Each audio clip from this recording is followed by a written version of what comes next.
በስመ አብ ወወልድ ወመንፈስ ቅዱስ አሐዱ አምላክ አሜን። ስሜ ግርማ እንግዴ ይባላል። የዓለማዊ ስራዬ የሂሳብ ባለሙያ ነው። በመሰረተ ትምህርት ቤት አባል ነኝ። ሰላም እንዴት ናችሁ? ዲያቆን መሐሪ ጨከነ እባላለሁ። የቅዳሴ መምህር ሲሆን በደብሩ ደግሞ ሊቀ ዲያቆን ነኝ። ሰላም አርቲስት አማኑኤል ንጉሴ ነው። የመሰረተ ትምህርት ቤት አባል። ሰላም እንደምናችሁ። ስሜ ጸደንያ ሞገስ ይባላል።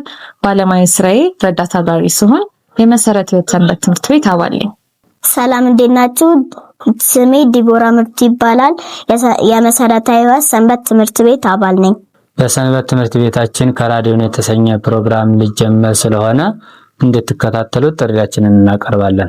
ከራዲዮን የተሰኘው ፖድካስታችን ዘወትር እሁድ ማታ 2 ሰዓት በተመረጡ መምህራን ለናንተ ይቀርባል። ከራዲዮ የተሰኘውን ፕሮግራም ልንጀምር ስለሆነ ይከታተሉ።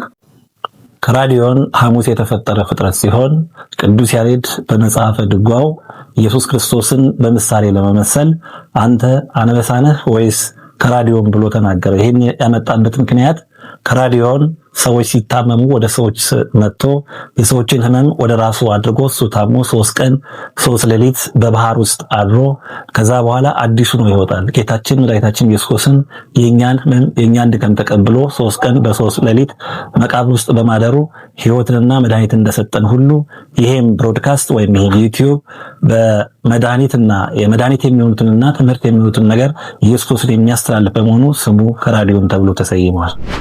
እንዲሁም በቅርቡ ከራዲዮ የተሰኘ ፖድካስታችንን እንድትከታተሉ ጋብዘናችኋል።